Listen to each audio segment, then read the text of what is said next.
Welcome to LOA Today. Walt and life coach Tom Wells here. Today is Friday, April the 20th, 2018, 8 a.m. Eastern Time. Your first daily dose of happy for today, and it's a Friday. It's a reason to be happy. I mean, we say that we're happy every day, and we are, but I think most of the population, Tom, can buy into the idea that Fridays are happy days because the work week is coming to an end. So we can all agree today is a happy day.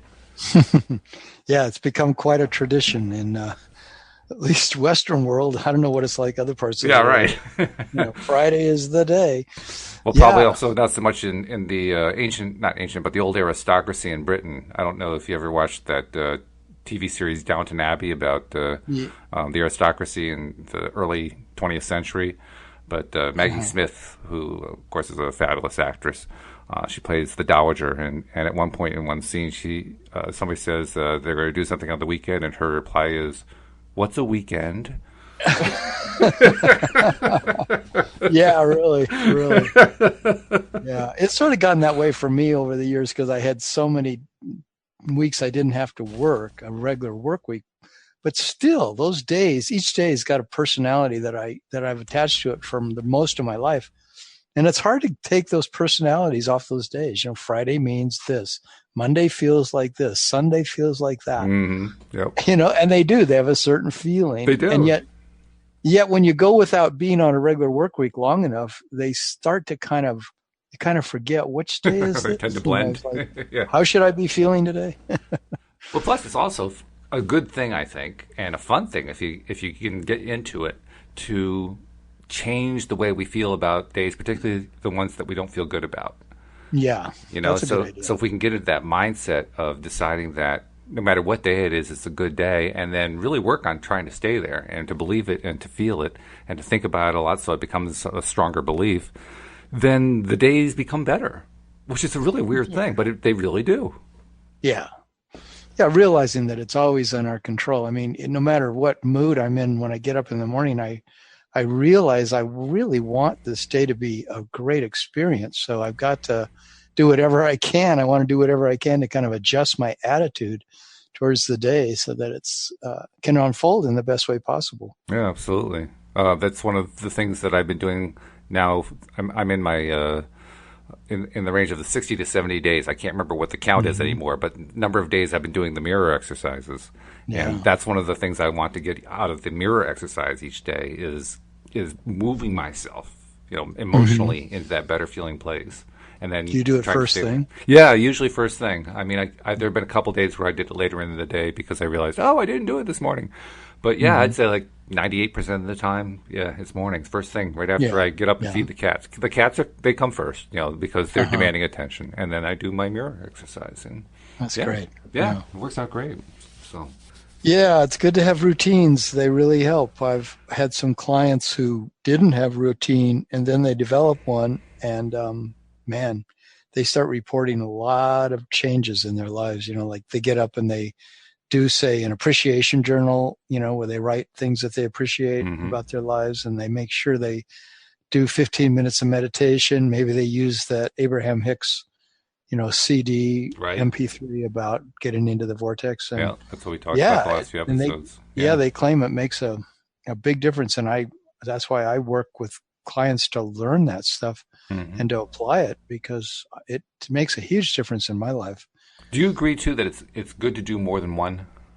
For me, it is. Yeah. You know, it's definitely. I mean, I have sometimes 4 or 5, but because I'll do Tai Chi.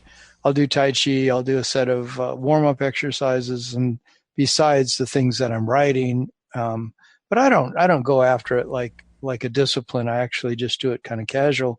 But I make sure that I do something every morning, always meditation, because meditation, I found after 45 years of meditating that if I don't do it, I can really tell the difference sometimes. 2 or 3 o'clock, I'm wondering why has this day been dragging, or why haven't I felt productive today, or why am I feeling kind of bummed out? And then I say, I never did meditation. Then I'll do it, and I don't know. It's just a very subtle change that happens. Sometimes real obvious change, but I love meditating. Isn't that interesting, though, how you're right? I mean, I have the same thing, too. I don't Do actually, you? meditation isn't part of my routine, but like, for Mm-hmm. instance, walking is a big part of my routine. And this winter, I did not get a lot of opportunities to go outside. There were just too many days where, walking just really wasn't going to work.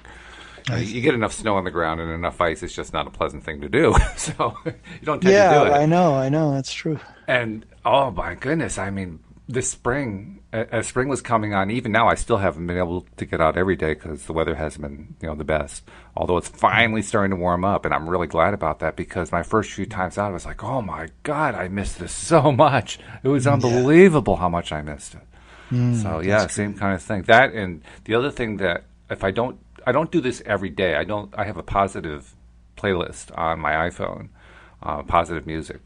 And I don't play that every day. But if I go for like a week or more without playing any, I notice that, which is really interesting because it's not a daily routine.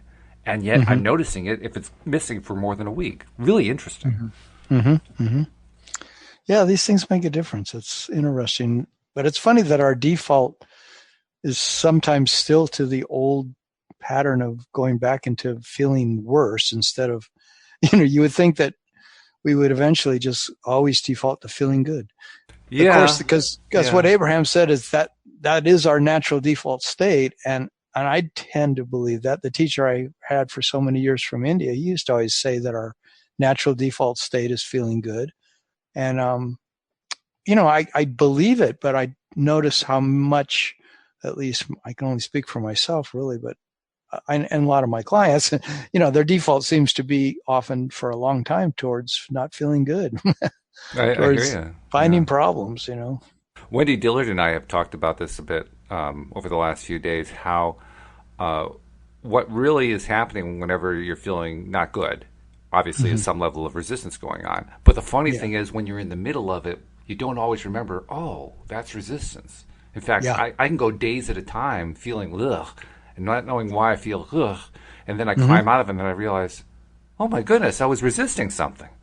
It takes something. It takes some real presence of mind to recognize I'm not feeling good. That must be resistance, so that I can do something about it. Yeah, and that's what our podcast is about today. What a great introduction. And focus wheels are something you've mentioned before. You've talked about that. I have to admit, I have not really learned anything about focus wheels, so I'm going to be learning along with everybody else about this. Well, do you have a piece of paper and a pen handy? I do. Because I could take you through the process on this podcast at some point. All right. Well, then I will just flip over to a new page in my notebook, and we shall begin. I'm ready, Mr. Instructor. Yeah. Well, what's cool about it is that I like the fact that Abraham says that this is the most powerful process that they offer. And, when they're doing these processes, this was actually offered a lot back in the 2000s, like the 2006, 2005, 2004, when I think they first started offering this process and a number of other processes. But they say the reason they say it's so powerful, I guess, is because it's directing your focus. And when we change our focus, that's when we change our moods and everything else. That is true. So I found, like yesterday, I was struggling with an expectation. I was going to a friend's house who I had a difficult time in an encounter with this person the last time I was with him, and then I was concerned going back there that there would be another intense encounter. So I was feeling like, I really want to go? I didn't want to go through that same kind of thing. I don't blame you. I know he was struggling with something, and so I did a big focus wheel on it, and it was really great. It really helped me. And because before that, I was just like you said, I was stuck in this mood that I knew I didn't want to be in, but I also knew that it had a momentum to it that I wasn't finding a way, or even, I don't know if you ever get in the place where you just sort of feel bummed and you don't even know that you want to do something about it. It's yeah. In fact, there have been times where I said, well, I really should do something about it. And the other part of me says, no, I really don't want to do that. Yeah. It almost feels like, they say like in depression, I remember the great definition of depression. I used to get depressed in my 20s a little bit. And and when I heard this description back then, this would have been in the 70s, but they said it's like being in a big easy chair, and that sort of you sit in and it swallows you, and but it's so comfortable to stay in that place of feeling bad and feeling bummed and feeling sad and those kind of feelings that depression has associated with it. But the key to getting out of depression is when you just get yourself up out of that chair. And it's sort of like that for me if I'm ever in any kind of a mood that I don't like, I've got to make this decision. I want to get up and out of this somehow. I want to get up and out of this mood. That's why like going outside and going for a walk is so amazing sometimes, because, we can be inside for so long and get in a certain rut. And then you get out and you start walking and it's like, oh, okay, God, I feel really different now. I feel really relieved. Mm-hmm. Or you go to the gym and you work out, you get all those endorphins going and you come back home and everything you were facing before seems different. Yeah. And you're ready to take off on a different approach to it. Right. So the focus wheel is like that. So they talk about it being like a playground merry-go-round. I don't know how many of our listeners remember those kind of merry-go-rounds, because they really don't exist anymore, do they? They might, but not much, because probably liability lawsuits they're afraid of, because it's a great big giant spinning piece of metal. Right. Yeah. The kids, they maybe everybody really kind of knows what it is, but it's a little playground that kids spin, and it gets going really fast, and you get about 8 kids on it, and you can get it going really fast by just keep on running and pushing it. And they actually almost operate it like a swing, because they're usually on a slight tilt, so that as you get to the bottom part of the arc, you kind of, like on a swing, you kind of lean backward to get more momentum going, and then as each person comes through and does that, the whole wheel starts to go faster and faster. That's right. And so in this idea of a focus wheel, they compare it to a merry-go-round. And well, first I'll explain what it is. It's like if you want to take that piece of paper that you have there, Walt, and draw a big circle around the whole outside of the edge of the paper, so that you just have a big circle that kind of touches the edges. Right. And now in the center, draw a smaller circle that's, I don't know, a few inches across. Okay. Maybe 3 inches across in the circle in the center. Okay. Now, what you do is you focus on the circle in the center and close your eyes and think about something in your life that you are having a difficulty with. It may be in the area of work or relationship or money or anything. And think about what it is that you don't like about that situation. Okay. And you don't have to say it yet, but and then think about deciding what it is I want to focus on. There's so many things to pick from. I don't know what to pick. Did you get one? Well, let's see. I've got a couple I'm thinking about. I know which one I'm going to go for. Yeah. Okay. I got it. Now focus upon that situation. What is it that you clearly know you don't want about that situation? Yeah. Okay. Now what I'm going to suggest you do is up in the top corner of the page, the right or the left, just up there along the margin, write the thing that you definitely don't want. This is within the larger circle. No, and you don't have to be in the circle. Do this outside the circle, just sort of up along the edge of the paper. Write what it is you definitely do not want. Okay. And maybe keep it short, like simple, if you can. And do you mind telling us, or is this something? No, it's fine. Private? That's fine. No, it's no deep dark secret. Okay. No, my wish is to have $10 million, and my frustration is that I don't have it, and for the longest time it hadn't seemed like I had been moving in the right direction. Actually, lately I do feel like I'm going in the right direction, but it's not coming fast enough, and I feel like it should have come here yesterday. So that's what my frustration is. And so what I wrote at the top was, I do not want to stay in a poverty mentality. Okay. Now, underneath that sentence, write something that you do want. Or actually, let's do it this way. Write it in the center circle. So just in that very center circle on the page, focus on that circle and write the thing that you do want. Sort of that's the opposite of what you don't want.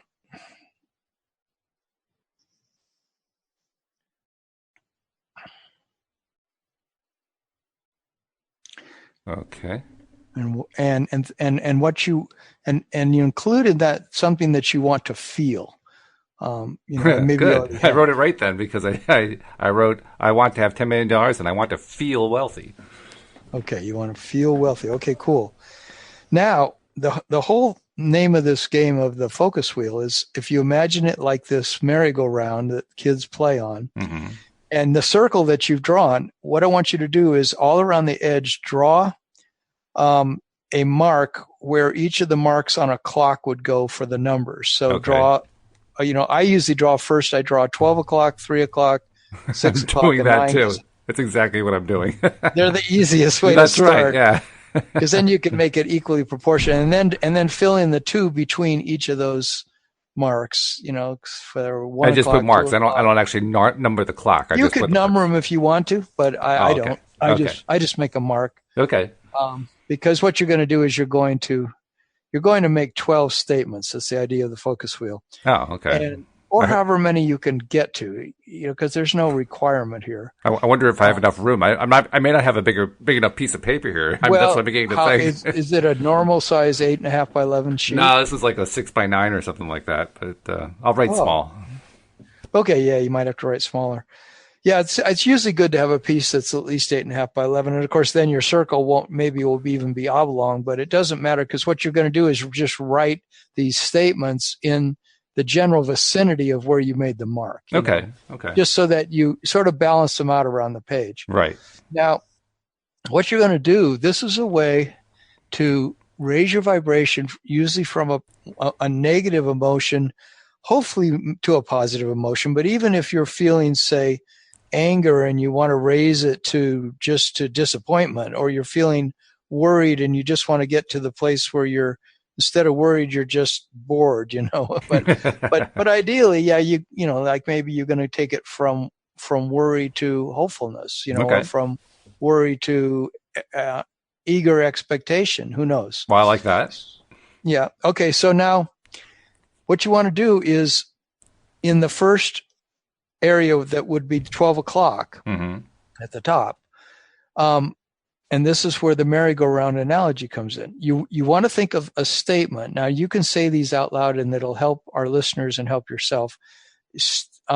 Say a statement that will get you on this merry-go-round. If you look at the whole circle as a merry-go-round, what you want to do is, see that the reason they use that analogy is because when you try to get on a merry-go-round and you're a little kid, and it's spinning really fast, sometimes you can't get on, or you barely get on, and it throws you off, and then you're in the bushes. And so what you have developed is, we develop a momentum around what we don't want. And that's why we're doing a focus wheel, because you developed a momentum around the fact that you really want $10 million and you still don't have it, and it's taking a long time to get it.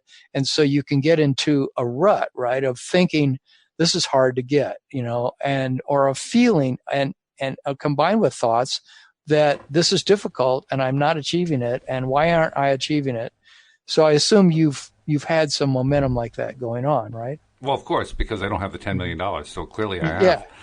Right. And to whatever degree that bothers you, or that we obsess about things, like with my going to see my friend yesterday, I was obsessing about the fact that, oh my God, I don't want to get in another one of those discussions with him that was so intense that it lasted 3 hours, because he was upset. Yep. And I was trying to make it okay, or I was just trying to endure the conversation. So I had momentum going. So I created this focus wheel. Now, the first one at 12 o'clock, think of a statement that'll get you on this wheel that feels that it's aligned with the thing you've put in the center. So once again, read the thing you put in the center. The 12 o'clock position then is where I am writing something in that feels very close to the center and does not feel very close to the top comment.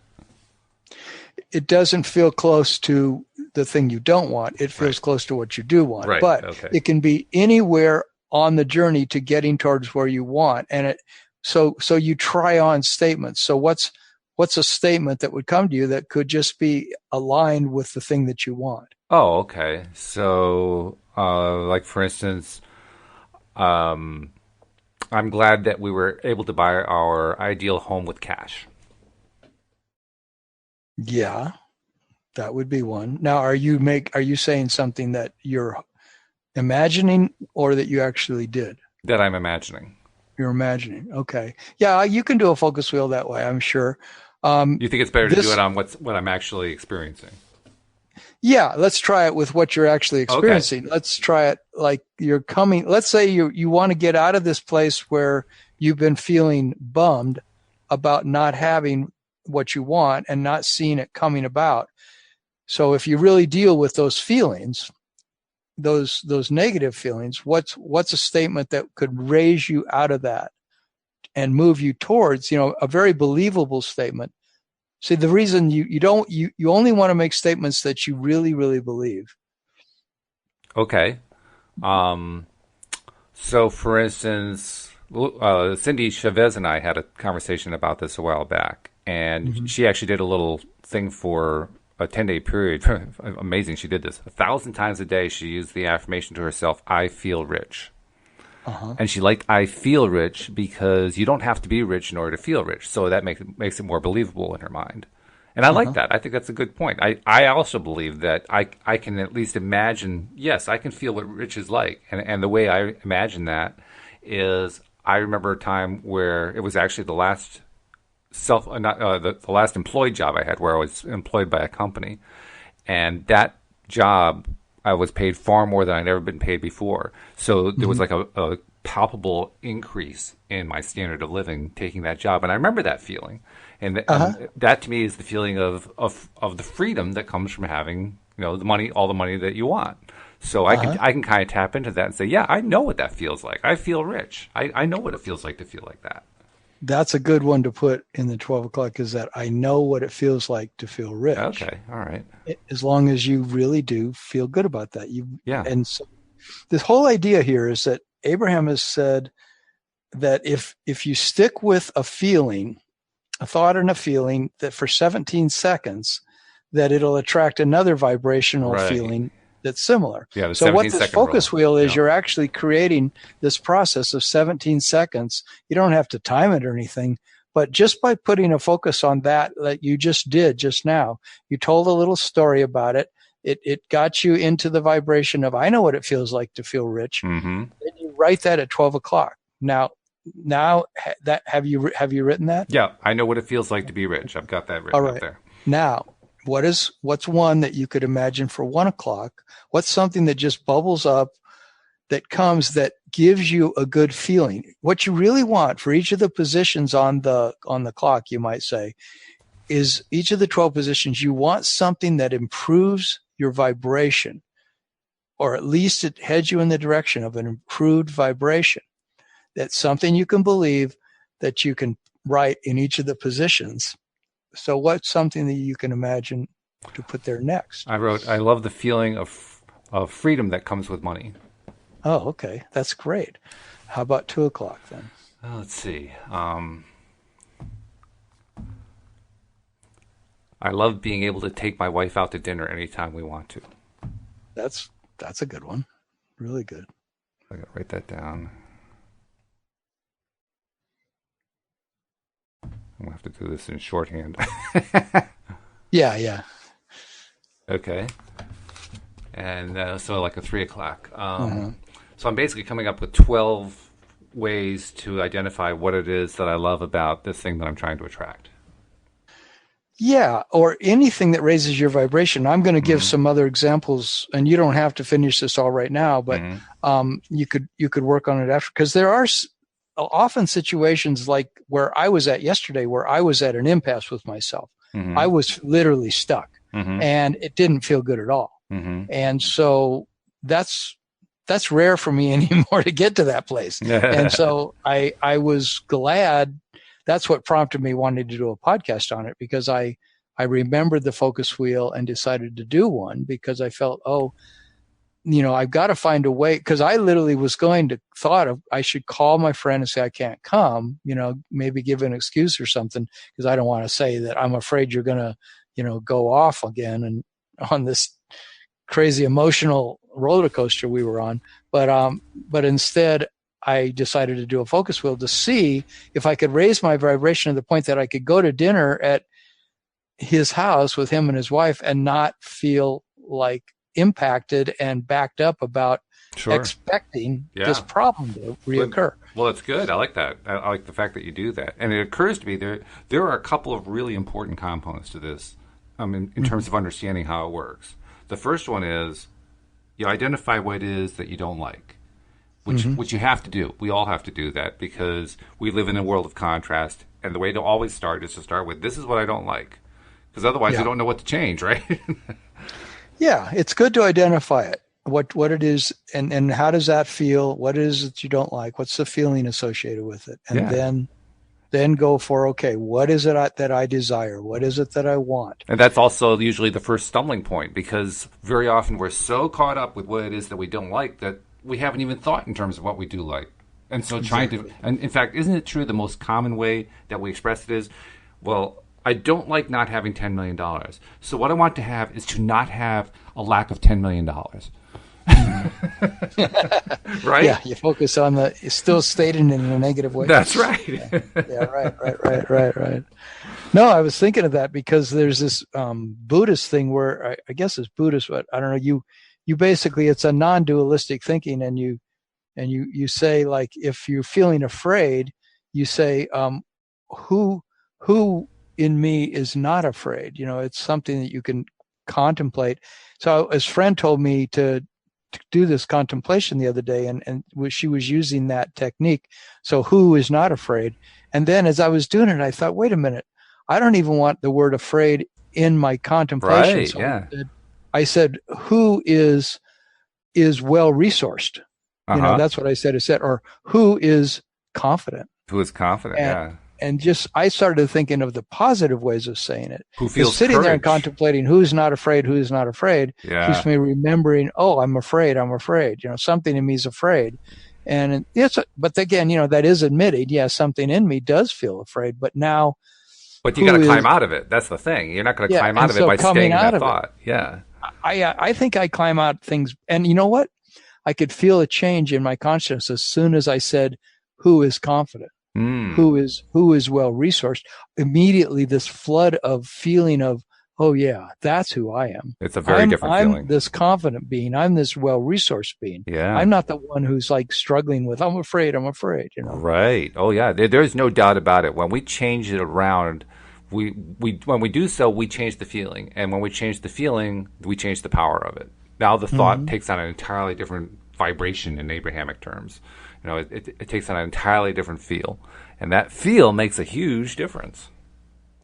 And I think that's why you're pointing out that getting to the point where you can put that statement in the center is a big step in and of itself. It is. It's a big, big step. And it's not easy to do in all cases. I mean, sometimes we are so locked into what it is we don't want that it can take quite some time to find a way to phrase it in the positive. But it's well worth the activity. It's well worth the exercise. That's why I love focus wheels, because if you can remember that it's a tool to use when you're really feeling impacted or you really want relief, you just can't stand the fact that you're suffering through your mind in this way, or this feeling of heaviness and this feeling of, overwhelm and disappointment or whatever it is. And then you just say, okay, I'm getting out a piece of paper and I'm going to do this, and you do it. And it really does bring a change that then begins to take place. And I've really experienced sometimes when I go completely around the circle, sometimes by the time I'm even at number 6, where the 6 o'clock would be, I'm on a roll. And then the last 5 are really easy to write down. They just flow. Yeah. And then you even go back to the center. I'm going to read some examples that I have from an Abraham book called The Amazing Power of Deliberate Intent. And they give several examples of people who are feeling incredibly backed up, and how they get themselves to finally get to say statements that work for their focus wheel. Should I do that? Yeah, go ahead. Let's hear it. Okay. Well, here's, for example, let me get one that, let's see, like maybe that would, let's say someone's feeling really lonely. And so they're saying to themselves, I don't have many friends. Really, I don't even have one truly close friend. It's not much fun going through life alone. I've had friendships in the past, but nothing that ever has really clicked for me. Are you writing about my past? Because it certainly sounds like it. No, mine. It seems as if people are just looking for what they can get out of me, and then they don't really want to give anything back to me. I feel discouraged. I feel lonely. So then your statement of what you don't want is, I don't want to be alone.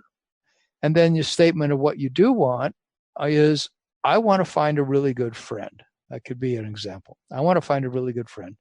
So then you try to get on the focus wheel. So if you're really, and maybe a lot of you people, you beautiful people listening can remember a time when you felt that way. And I know I can, and Walt, I'm sure you can, where you felt like you are that backed up. And so, So the first statement that this person says is, they're trying to come up with a good statement to put as that 12 o'clock position. And they go, they have that one in the center, which says, I want to find a really good friend. They put that in the center of their wheel. And then at 12 o'clock, they try to say, a good friend is hard to find. That's the first thing that comes to them, because they're still feeling backed up. They've got a momentum about it. So they go, a good friend's hard to find. And they go, oh, that doesn't work. And then they go, let's see, I've never really had a good friend, because they're bummed out. So they say that. That's the second thing they say. Oh, yeah. And then the third thing, finally they go, I do see other people who have good relationships. Well, that's a little bit of an improvement. So they put that in the 12 o'clock position. Okay. I do see other people who have good relationships. And then that's close enough in the vibrational range of their desire. So they put that in the 12 o'clock spot on the wheel. And then that because they said that one, they say, I have met some people who I enjoy being with. So they put that at 1 o'clock. Then they put, this isn't something I should try to force into happening. So they put that at 2 o'clock. 3 o'clock, they put, I will know immediately when I meet someone I'd like to know better. At 4 o'clock, they put, usually when I really like someone, they usually like me too. So their resistance has obviously subsided already a lot. And so they keep going, and they fill out the rest of them with things like, it's really, there are nice people all around. There are others that are looking for relationships too. As I feel better, others who feel good will begin to show up. There are many ways to meet new people. I do like being with people. It feels like a new beginning. So we could finish out your circle if you want to, and see what else comes to you. Yeah. Because that's really the way it improves. The thing that I noticed there's a very big similarity, isn't there, between the focus wheel and bridging? Because bridging is where you start with what feels really bad, and then you reach for a slightly better feeling, and you write that down, and then you reach for a slightly better feeling than that, and you write that down, and you're trying to incrementally move yourself up to a better and better and better feeling place. And that's what you're doing. You just described it. What you just read there was each statement getting slightly incrementally better than the last one. Yes, in a way, it's what a rampage of appreciation is in a certain way, because you just almost like this whole Abraham law of attraction work, a huge part of it is training ourselves to say statements to ourselves that head us in a better feeling direction. It's the whole thing of telling a better feeling story. It's the whole thing of bridging, like you say. It's beginning to say things to ourselves that actually are encouraging, that actually are hopeful, that actually are taking us in that direction. And doing it in a way that you don't necessarily try to jump to some extreme of immediately saying, I can imagine having $10 million. Well, you could say that. I mean, you could say whatever you want, but it might be hard to say, I have $10 million. You just have to ask yourself, do the feelings really work when you say them? Because if it works and you get a better feeling, then to me, good. It's like, well, that's great. Put it on there, Put it on your circle, or put it on your your list of improved thoughts. And those also can become the basis of affirmations too. Like if sure. and they can be really creative affirmations because they came out of your creative thinking about your problem, about your situation. And let's say, I mean, what's the one you put in 2:00 position? 2:00. Let's see. I can read my own writing. It says, love being able to take my wife out to eat whenever I want to. Yeah. Now you see how that could be an affirmation. I mean, if you wanted to, every day you could say, I make enough money to take my wife to eat at any restaurant I want to eat at whenever I want to. Mm-hmm. Or you could say, I can walk into any store and buy anything that I want to. Mm-hmm. Or something that you want. So you can begin to see how they can become these affirmations that if they have a charge for you, that's good, that because you feel like that's why I want the money. I want the money, what's another one that you would put at the 3:00 position that would lead you towards the thing in the center? I love having the money because now we can travel anywhere we want to. Mm-hmm. That's a huge one for me, by the way. And that's one where I probably wouldn't put that first because that's a little bit of a stretch of imagination for me. It's not a big stretch. It used to be a big stretch. I've been working on it long enough now that I'm now really believing that that's possible. But it was a harder one for me to reach. So that's probably more like an 11:00 than a 3:00. Mm-hmm. A 3:00? Let's see. What else would be a 3:00? Actually, before I even think of what that 3:00 might be, one thing that occurs to me is this is a great thing to do because it actually makes us sit down and come up with these things. Coming up with them is probably even bigger than repeating them. It is. I think for me, it's I go back and look at a focus wheel afterwards. Like here, I've got the one that I did last night, and I go back and I look at what I wrote, and all of these things that I wrote show me that I'm resourceful. They show me that I know how. Like one of them, I said, if the conversations get weird, I can follow my breath as a fallback. Or I put, I can ask my friend to focus less on the downside of the situation. I can ask them. I can expect things to go well. I mean, that's something I can apply in any situation. Mm-hmm. I can ask for help from my inner being, from the higher unseen realm or whatever you want to call it, from my higher self. I can ask for help. Yeah. I can focus on good feeling thoughts and good feelings in my body rather than listening to the negative comments that are coming at me. Mm-hmm. Yeah. Another one, I can leave. Yeah, that's true. You can. How about that? I can gracefully leave. Yeah. So, just different things. They often become the same resources I could use in other situations. Mm-hmm. And then you start seeing, I'm a resourceful person who finds a way in any situation to improve my vibration. I can raise my vibration anytime I want. So you asked what my 3:00 is. I think my 3:00 is I love getting wealthier with my wife. I love the idea of us doing it together. That's nice. Yeah. Nice. That's actually a very big thing for me. That's great. Even before we met, when we've been together now, it'll be we met 20 years ago actually in 2 weeks. May 2nd, 1998 was when we met. Yeah. That's a big event. 20 years. How about that? 20 years.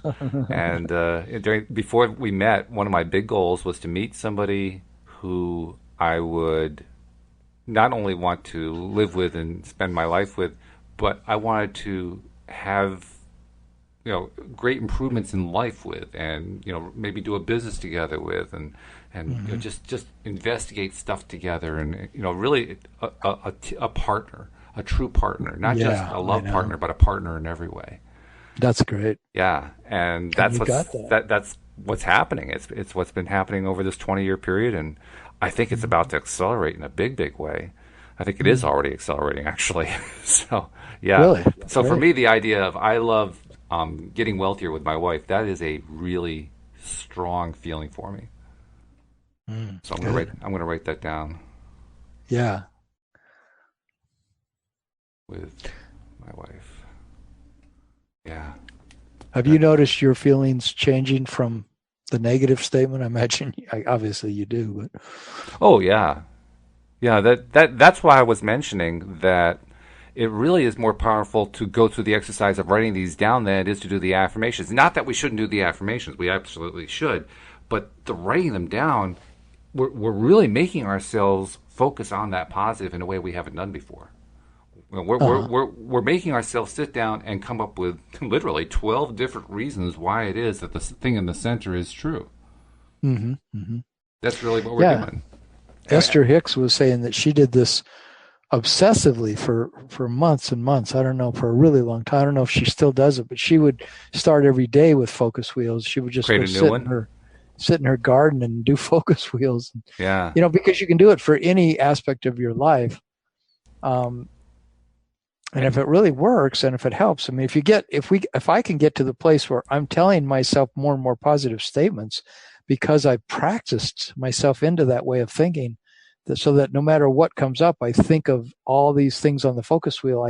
I could just even imagine one in my head. I don't even have to have a wheel. I could just start naming, the things that are leading me in that direction that are believable to me. Because sometimes to say things that are really extreme, they don't really stick because I don't believe them. Right. So yeah, and I love the idea of doing multiple focus wheels, because that's what you were talking about, that you've done and that Esther's done and so forth. Mm-hmm. That when you're doing multiple wheels, what you're basically doing is kind of pushing yourself to come up with new ways of thinking about whatever it is that you're wanting on a regular basis, which is the best thing of all. Because once we get into that frame of mind where we can, practically on demand, come up with like 12 different reasons, 12 different feeling-based reasons about why it is we want what we really want, and expressed in the positive rather than not the negative. When we can actually express it in the positive, and we're practicing coming up with ways to express that in the positive, that is a powerful exercise. That's a powerful process. Because now it isn't just that we're training our minds with positives, it's that we're training our minds to come up with positives and to do it regularly, which means we're creating constantly. I love that. Yeah, and even if the things are not immediately bringing us to $10 million, because I was reading one where this couple was making a focus wheel, and they felt like they were in debt, and they were in debt so much that the statement they were making to themselves was, like, I don't see how we'll ever get out of debt. And, it seems like, we're screwed, kind of like, like we really are in a bad situation. But as they made their statements, you could look at it and go, well, that didn't get them out of debt, but it got them on the path to begin to have hope and to begin to see that they can make statements other than the fact that, we're buried and we don't know how we're ever going to get out of this. And I don't see any way we're ever going to make enough money to pay off this debt. They started to say some things, that made them feel hopeful. It's so interesting sometimes too. Maybe that's all it is, but you know what? The next day and the next day, or a week from then, or a month from then, you could do another one, and you could see that you've already improved your situation, or that you're raising them, maybe just to keep yourself from feeling overwhelmed by the debt. You keep doing focus wheels. And well, it's interesting. We've just done from 12 o'clock to 3 o'clock. So we've done 1/4 of my clock here, 1/4 of my focus wheel. And after doing that 1/4, that's when you mentioned the whole thing about debt. Do you know up until that point the word debt hadn't even occurred to me? Now, that's significant because I do have some debt to get rid of. But here I am doing this exercise. I got to 3 o'clock, and debt was so far away from my consciousness, I couldn't even think of it until you brought it up. I'm sorry. No, it's all right. That's all right. This actually is a good thing because it shows just how effective this wheel is. I mean, I would be dishonest to say that debt doesn't hang around on the back of my mind. And here I found a way for a few minutes to just completely obliterate it while thinking about money. Whoa. That's a good thing. And can you imagine if we really believe that if we stay 17 seconds with a thought that and a feeling that it attracts another vibration similar to that, another thought, another feeling similar, and that at the end of 68 seconds? 68 seconds, yeah, 4 times 17, yeah. Yeah, at the end of 68 seconds, they say we have locked it in a way that it's going to be a lot more likely to stay with us, and that will add additional momentum. So if we were to do focus wheels consistently, they say that this is the most powerful process they offer. And I've heard a lot of people say, I can't do focus wheels. I don't do focus wheels. This is other law of attraction coaches I've talked with and things. And some do, but I'd say a lot of them say they don't. I'm not sure the reason why.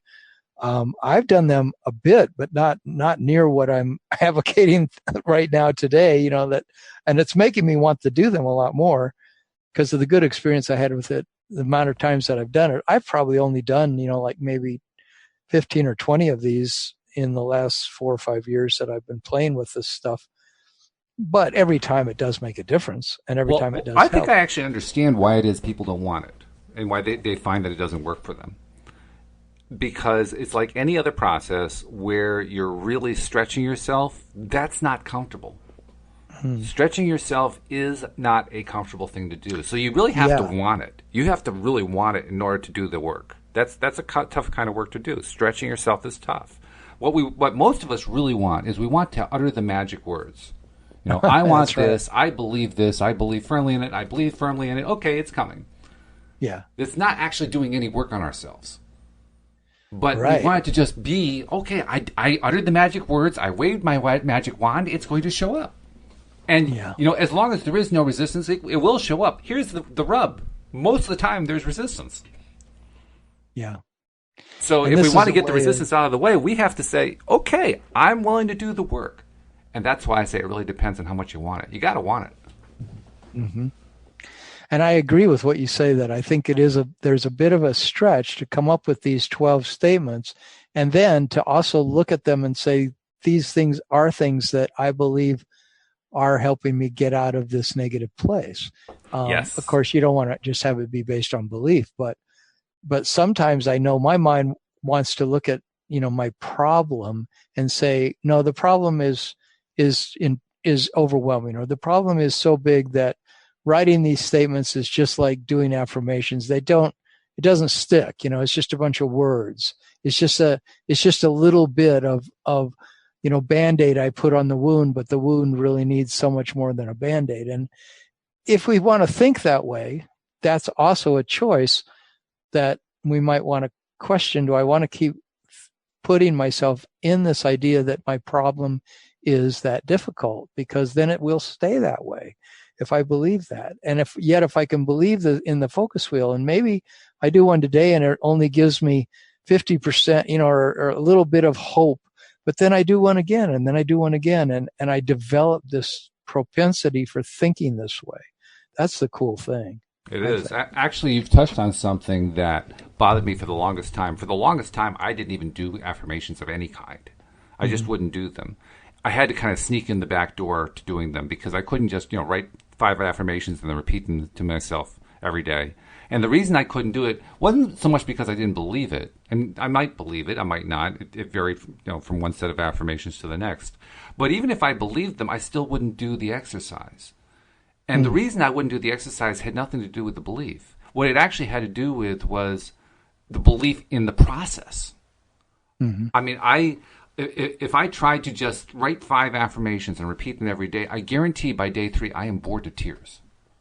Like this is so meaningless to me. How did Cindy do that? She did it 1,000 times a day? Yeah, she did it 1,000 times a day. I was really impressed that she was able to do that.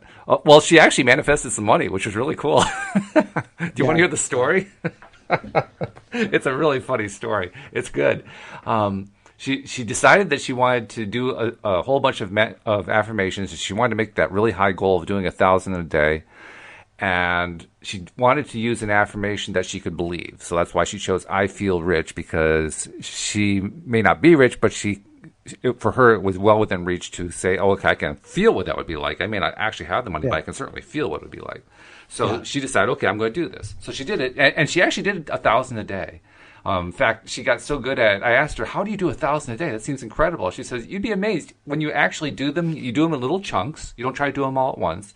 And when you actually time it out, you've only spent like maybe an hour out Is of she your day." writing or just saying No, it in her head? just reciting it, walking around saying, "I feel rich, I feel rich, I feel rich." Yeah. But here's what happened. Here's what manifested out of it. Within a few days of doing it, in the midst of her 10-day cycle, she got a check in the mail. And the check was for $50 to their favorite restaurant, $50 off a meal. Now, they were going to go to the restaurant anyway. They just like going there. But here was $50 that just came out of thin air. So she thought, well, that's pretty cool. I wonder what else is going to happen. So she kept going with it. And then they have a car that had mechanical problems and had to go into the shop. Well, the particular mechanic they go to will give them a loaner. It's a car dealership, right? So they'll give them a loaner. I think what they drive is a Mercedes. I can't remember for sure. But that Mercedes went into the shop and they got a new Mercedes. So they were driving a brand new Mercedes for it was supposed to be for a few days while it gets fixed. Well, here's the really funny part of the story. Not only are they feeling rich because they're driving this brand new Mercedes around, but even more than that, as they're driving day by day by day, they're saying, well, this can't last real long. I mean, the car's going to get fixed one of these days. Well, guess what? It took over 3 weeks for the car to get fixed. And during that 3-week period, the car dealership said, well, we got to get this car back because we just sold it. So we're going to give you another new car to drive. So it was like the endless cycle of brand new Mercedes that they're driving. And then, meanwhile, they're saying, I feel rich. I feel rich. I mean, it was great. What a great story that was. And that was all within a 10-day period that happened. So that's beautiful. Yeah. There's one of the coaches in the Law of Attraction coaching training that I've done. She put up something on Facebook this last week where she was decided to do affirmations and she's writing them. So I don't remember how many times she wrote, I now have allowed $10,000 into my life or something like that. It was something about I'm creating $10,000, and she had only been doing it for a few days. And her boss walked in to her office and one day and gave her a $9,000 raise. Ooh, nice! And she had needed a raise for 4 years or something, she said. But once she started doing this affirmation, it came, and she had been waiting forever for a raise. And she didn't even know how the $10,000 was going to come. She was just writing that down. And something else happened that kind of made up the difference between the 9 and the 10. But it was a pretty amazing story. I thought that she did it and she got that result. Yeah, so that's great. If you can get your vibration to the place, this is all it really comes down to, right? We get our vibration into this place, and these things begin to happen. By the way, I was talking earlier about how I love the idea of getting wealthy with my wife. Well, what Cindy was doing with her husband was picking up on her mantra because he saw her walking around saying, I feel rich, I feel rich. And he asked her, what are you doing? And so she explained to him what she was doing. So she'd be walking around saying, I feel rich. And he'd echo back, I feel rich. And they'd do this, I feel rich, building a routine together. Oh, cool. Yeah. So it's even then better. They're riding around in the Mercedes together. That's right. Exactly. Going out to eat together. Yeah, they're sharing in that. I kind of wish that she'd kept it going. I wonder, because that was like a few weeks ago that she stopped doing it. I wonder what would have happened, what would have manifested if she'd kept going.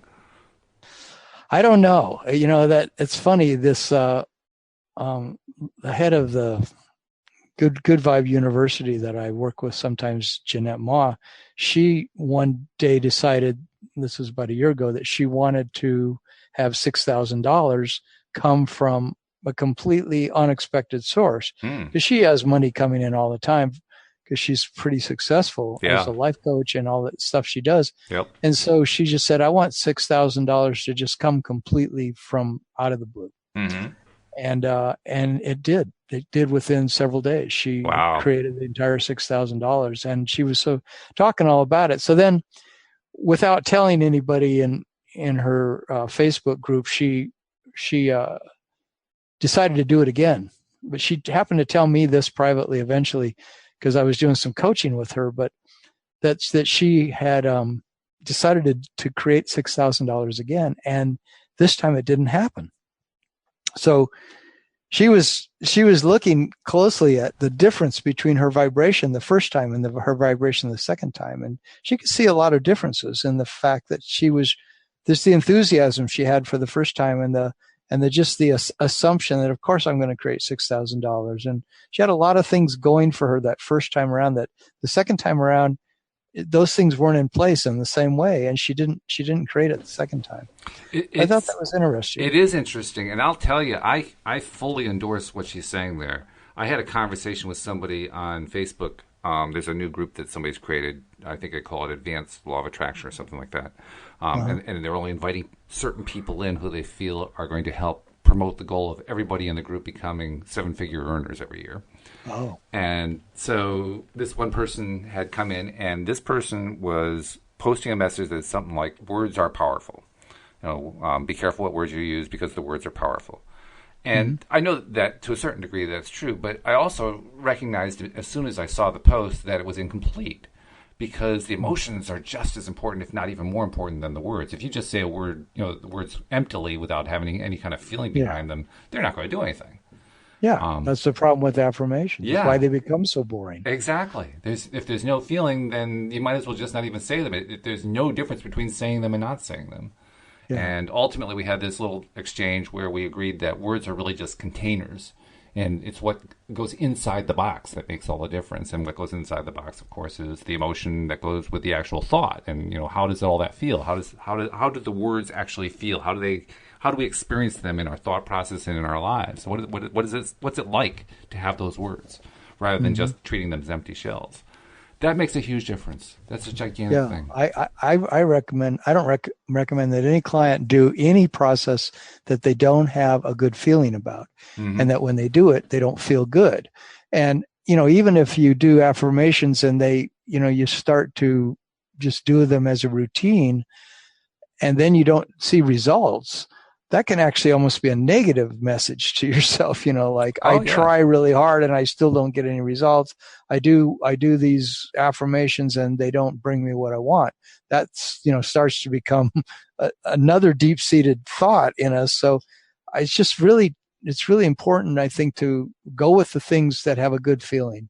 Go with the things and do them as long and when you have a good feeling about them.